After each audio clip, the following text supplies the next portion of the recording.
Bedtime is supposed to be a happy event for a tired child. For me, it was terrifying.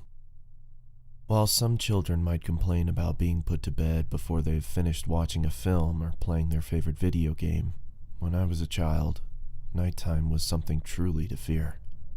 Somewhere in the back of my mind, it still is. As someone who is trained in the sciences, I cannot prove that what happened to me was objectively real, but I can swear that what I experienced was genuine horror. A fear which in my life, I'm glad to say, has never been equaled. I will relate it to you all now as best as I can.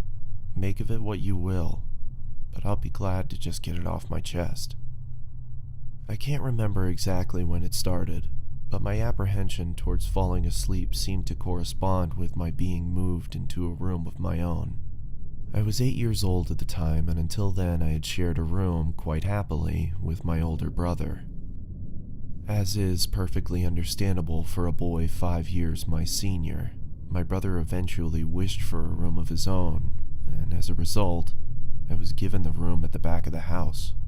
It was a small, narrow, yet oddly elongated room, large enough for a bed and a couple chests of drawers, but not much else.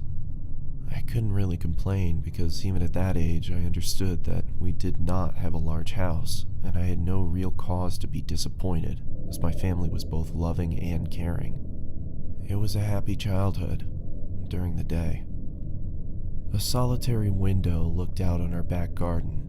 Nothing out of the ordinary, but even during the day, the light which crept into the room seemed almost hesitant. As my brother was given a new bed, I was given the bunk beds which we used to share. While I was upset about sleeping on my own, I was excited at the thought of being able to sleep in the top bunk, which seemed far more adventurous to me. From the very first night, I remember a strange feeling of unease creeping slowly from the back of my mind. I lay on the top bunk, staring down at my action figures and cars strewn across the green-blue carpet. As imaginary battles and adventures took place between the toys on the floor, I couldn't help but feel that my eyes were being slowly drawn towards the bottom bunk, as if something was moving in the corner of my eye, something which did not want to be seen. The bunk was empty, impeccably made with a dark blue blanket tucked in neatly, partially covering two rather bland white pillows. I didn't think anything of it at the time. I was a child, and the noise slipping under my door from my parents' television bathed me in a warm sense of safety and well-being. I then fell asleep. When you awaken from a deep sleep to something moving or stirring, it can take a few moments for you to truly understand what is happening. The fog of sleep hangs over your ears and eyes, even when lucid. Something was moving. There's no doubt about that. At first, I wasn't sure what it was. Everything was dark, almost pitch black, but there was enough light creeping in from outside to outline the narrowly suffocating room. Two thoughts appeared in my mind almost simultaneously. The first was that my parents were in bed because the rest of the house lay both in darkness and silence. A second thought turned to the noise, a noise which had obviously woken me. As the last cobwebs of sleep withered from my mind, the noise took on a more familiar form. Sometimes the simplest of sounds can be the most unnerving. A cold wind whistling through a tree outside, a neighbor's footsteps uncomfortably close, or in this case, the simple sound of bed sheets rustling in the dark. That was it. Bed sheets rustling in the dark as if some disturbed sleeper was attempting to get all too comfortable in the bottom bunk. I lay there in disbelief, thinking that the noise was either my imagination or perhaps just my pet cat finding somewhere comfortable to spend the night. It was then that I noticed my door, shut as it always had been, as I'd fallen asleep. Perhaps my mom had checked in on me and the cat had sneaked into my room then. Yeah, that must have been it. I turned to face the wall, closing my eyes in the vain hope that I could fall back to sleep. As I moved, the rustling noise from underneath me ceased. I thought that I must have disturbed my cat, but quickly I realized that the visitor in the bottom bunk was much less mundane than my pet trying to sleep. and much more sinister. As if alerted to and disgruntled by my presence, the disturbed sleeper began to toss and turn violently, like a child having a tantrum in their bed. I could hear the sheets twist and turn with increasing ferocity. Fear then gripped me, not like the subtle sense of unease I had experienced earlier, but now potent and terrifying. My heart raced as my eyes panicked, scanning the almost impenetrable darkness. I let out a cry. As most young boys do, I instinctively shouted for my mother. I could hear something stirring on the other side of the house, but as I began to breathe a sigh of relief that my parents were coming to save me, the bunk bed suddenly started to shake violently, as if gripped by an earthquake, scraping against the wall. I could hear the sheets below me thrashing around as if tormented by malice. I did not want to jump down to safety, as I feared that the thing in the bottom bunk would reach out and grab me, pulling me into the darkness. So I stayed there, white knuckles clenching my own blanket like a shroud of protection. The wait seemed like an eternity. The door finally and thankfully burst open, and I lay bathed in light while the bottom bunk, the resting place of my unwanted visitor, lay empty and peaceful. I cried, and my mother consoled me. Tears of fear, followed by relief, streamed down my face. Yet through all the horror and relief, I did not tell her why I was so upset. I can't explain it, but it was as though whatever had been in that bottom bunk would return if I ever so much as spoke of it, or uttered a single syllable of its existence. Whether that was the truth, I do not know, but as a child I felt as if that unseen menace remained close, listening. My mother lay in the empty bunk, promising to stay there until morning. Eventually, my anxiety diminished.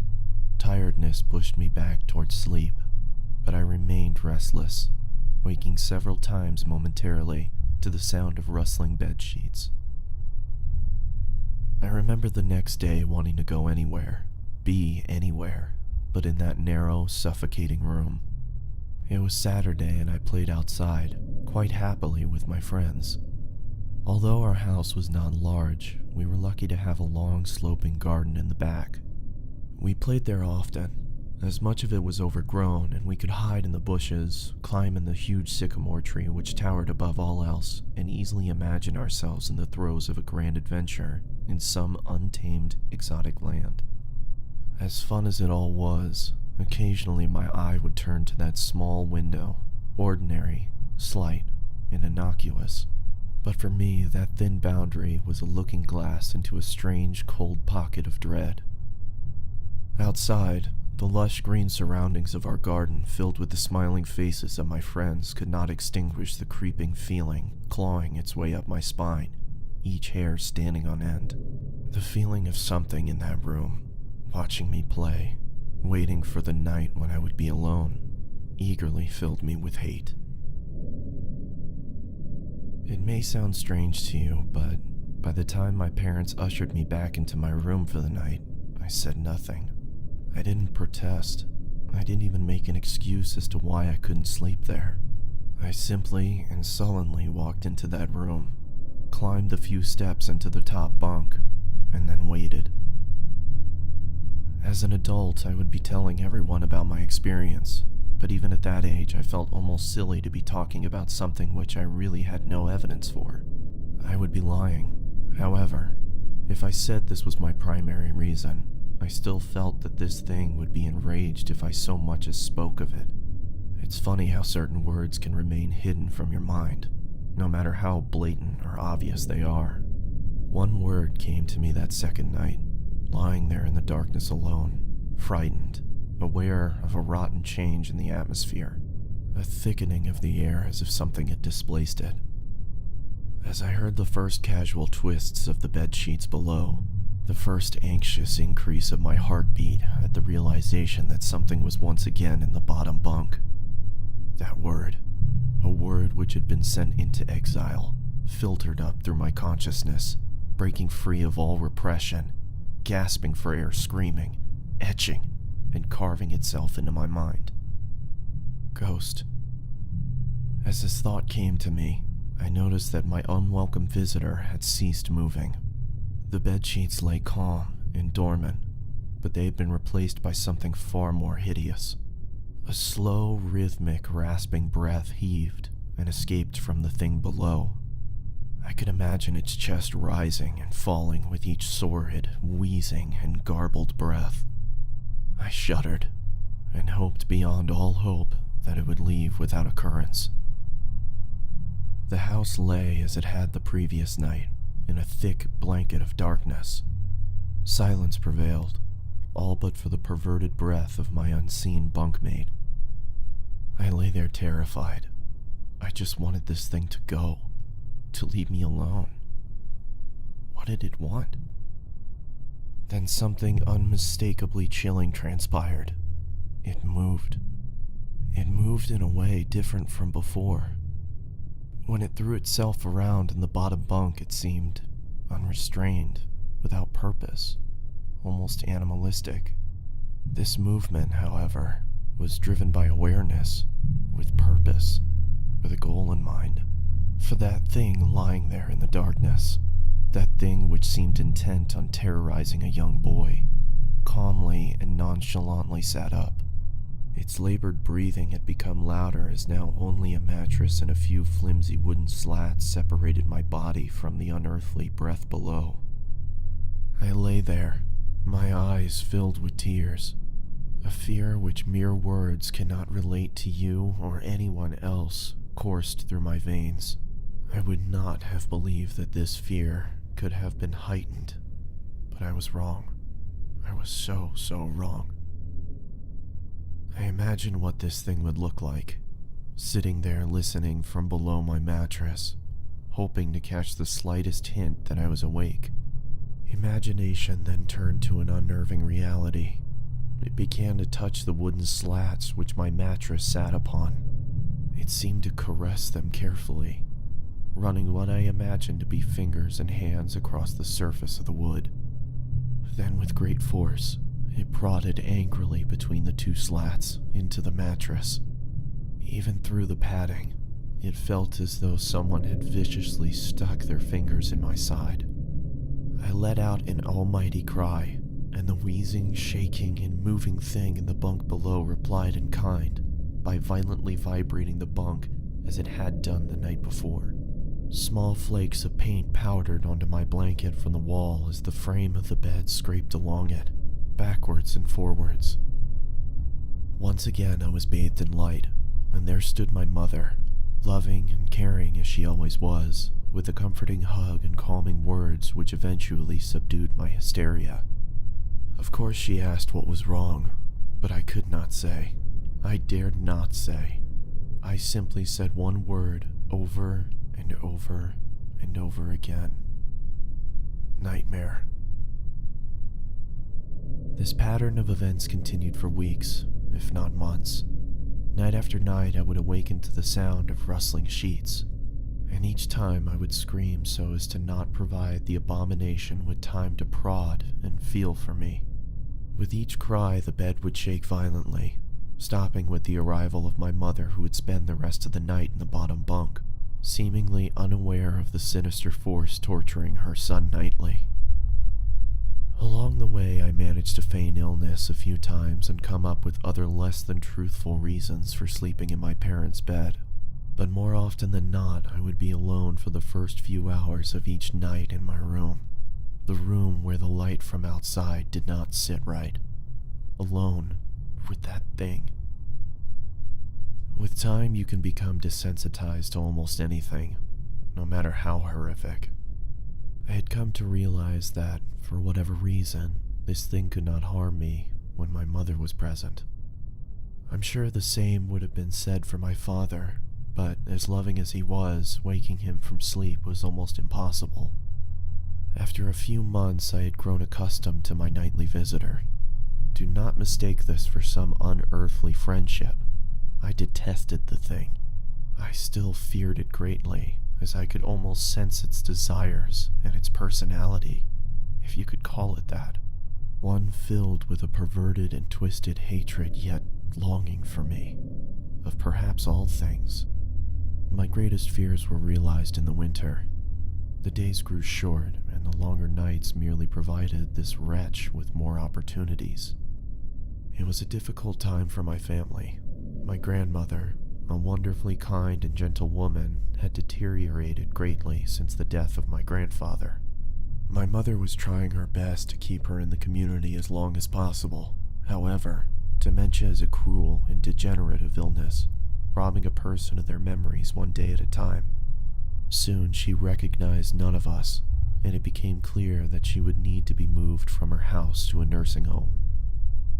Before she could be moved, my grandmother had a particularly difficult few nights, and my mother decided that she would stay with her.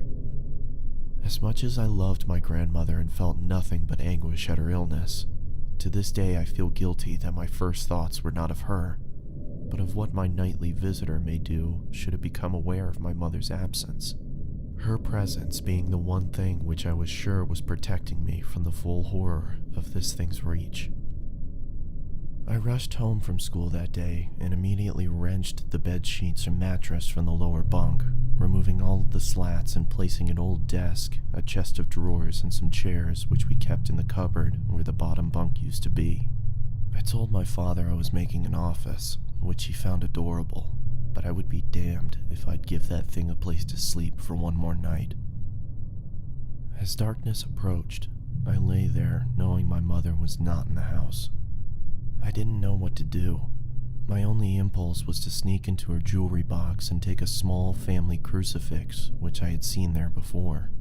While my family were not very religious, at that age I still believed in God and hoped that somehow this would protect me. Although fearful and anxious, while gripping the crucifix under my pillow tightly in one hand, sleep eventually came, and as I drifted off to dream, I hoped that I would awake in the morning without incident. Unfortunately, that night was the most terrifying of all. I woke gradually. The room was once again dark. As my eyes adjusted, I could gradually make out the window, door, walls, some toys on a shelf, and, even to this day, I shudder to think of it, for there was no noise, no rustling of sheets, no movement at all. The room felt lifeless yet not empty. The nightly visitor, that unwelcome, wheezing, hate-filled thing which had terrorized me night after night, was not in the bottom bunk. It was in my bed. I opened my mouth to scream, but nothing came out. Utter terror had shaken the very sound from my voice. I lay motionless. If I couldn't scream, I did not want to let that thing know that I was awake. I had not yet seen it. I could only feel it. It was obstructed under my blanket. I could see its outline and I could feel its presence, but I dared not look. The weight of it pressed down on top of me, a sensation I will never forget. When I say that hours passed, I do not exaggerate. Laying there motionless in the darkness, I was every bit a scared and frightened young boy. If it had been during the summer months, it would have been light by then, but the grasp of winter is long and unrelenting, and I knew it would be hours before sunrise, a sunrise which I yearned for. I was a timid child by nature, but I reached a breaking point, a moment where I could wait no more, where I could survive under this intimately deviant abomination no longer. Fear can sometimes wear you out, make you threadbare, a shell of nerves leaving only the slightest trace of you behind. I had to get out of that bed. Then I remembered the crucifix. My hand still lay underneath the pillow, but it was empty. I slowly moved my wrist around to find it, minimizing as best as I could the sound and vibrations caused, but it could not be found. I had either knocked it off the top bunk or it had been taken from my hand. Without the crucifix, I lost any sense of hope. Even at such a young age, you can be acutely aware of what death is, and intensely frightened of it. I knew I was going to die in that bed if I lay there dormant, passive, doing nothing. I had to leave the room behind. But how? Should I leap from my bed and hope that I make it to the door? What if it was faster than me? Or should I slowly slip off that top bunk, hoping to not disturb my uncanny bedfellow? Realizing that it had not stirred when I moved trying to find the crucifix, I began to have the strangest of thoughts. What if it was asleep? It hadn't so much as breathed since I had woken up. Perhaps it was resting, believing that it had finally got me, that I was finally in its grasp. Or perhaps it was toying with me. After all, it had been doing just that for countless nights, and now with me under it, pinned against my mattress with no mother to protect me, maybe it was holding off, savoring its victory into the last possible moment, like a wild animal savoring its prey. I tried to breathe as shallowly as possible, and mustering every ounce of courage I could, I reached over slowly with my right hand and began to peel the blanket off of me. What I found under those covers almost stopped my heart. I did not see it, but as my hand moved the blanket, it brushed against something smooth and cold, something which felt unmistakably like a gaunt hand. I held my breath in terror as I was sure it must now have known that I was awake. Nothing. It did not stir. It felt dead.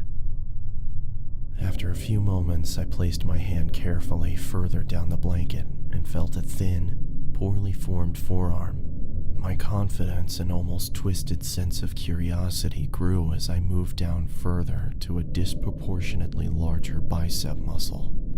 The arm was outstretched, lying across my chest, with the hand resting on my left shoulder as if it had grabbed me in my sleep. I realized that I would have to move this cadaverous appendage if I ever so much as hoped to escape its grasp. For some reason, the feeling of torn, ragged clothing on the shoulder of this nighttime invader stopped me in my tracks. Fear once again swelled in my stomach and in my chest as I recoiled my hand in disgust at the touch of straggled, oily hair. I could not bring myself to touch its face, although I wonder to this very day what it would have felt like. Dear God, it moved. It was subtle, but its grip on my shoulder and across my body strengthened. No tears came, but God, how I wanted to cry. As its hand and arm slowly coiled around me, my right leg brushed along the cool wall which the bed lay against. I realized that this clutching, rancid thing which drew great delight from violating a young boy's bed was not entirely on top of me. It was sticking out from the wall, like a spider striking from its lair. Suddenly, its grip moved from a slow tightening to a sudden squeeze. It pulled and clawed at my clothes as if frightened that the opportunity would soon pass. I fought against it, but its emaciated arm was too strong for me. Its head rose up, writhing and contorting under the blanket. I now realized where it was taking me. Into the wall. I fought for dear life. I cried, and suddenly my voice returned to me, yelling, screaming, but no one came. Then I realized why it was so eager to suddenly strike, why this thing had to have me now. Through my window, that window which seemed to represent so much malice from outside, streaked hope, the first rays of sunshine. I struggled further, knowing that if I could just hold on, it would soon be gone. As I fought for my life, the unearthly parasite shifted, slowly pulling itself up on my chest, its head now poking out from under the blanket, wheezing, coughing, rasping. I do not remember its features. I simply remember its breath against my face, foul and as cold as ice. As the sun broke over the horizon, that dark place, that suffocating room of contempt, was washed, bathed in sunlight. I passed out as its scrawny fingers encircled my neck, squeezing the very life from me. I awoke to my father offering to make me some breakfast. A wonderful sight indeed. I had survived the most horrible experience of my life until then, and even now. I moved the bed away from the wall, leaving behind the furniture I had believed would stop that thing from taking a bed. Little did I think that it would try and take mine, and me. Weeks passed without incident, yet on one cold, frost-bitten night, I awoke to the sound of the furniture where the bunk beds used to be, vibrating violently. In a moment it passed. I lay there listening to the distant wheezing coming from deep within the wall, finally fading into the distance. I have never told anyone this story before. To this day, I still break out in a cold sweat at the sound of bedsheets rustling in the night, or a wheeze brought on by a common cold, and I certainly never sleep with my bed against a wall. Call it superstition if you will, but as I said, I cannot discount conventional explanations such as sleep paralysis, hallucinations, or that of an overactive imagination. But what I can say is this. The following year, I was given a larger room on the other side of the house, and my parents took that strangely suffocating, elongated place as their bedroom. They said they didn't need a large room, just one big enough for a bed and a few things. They lasted 10 days. We moved on the 11th.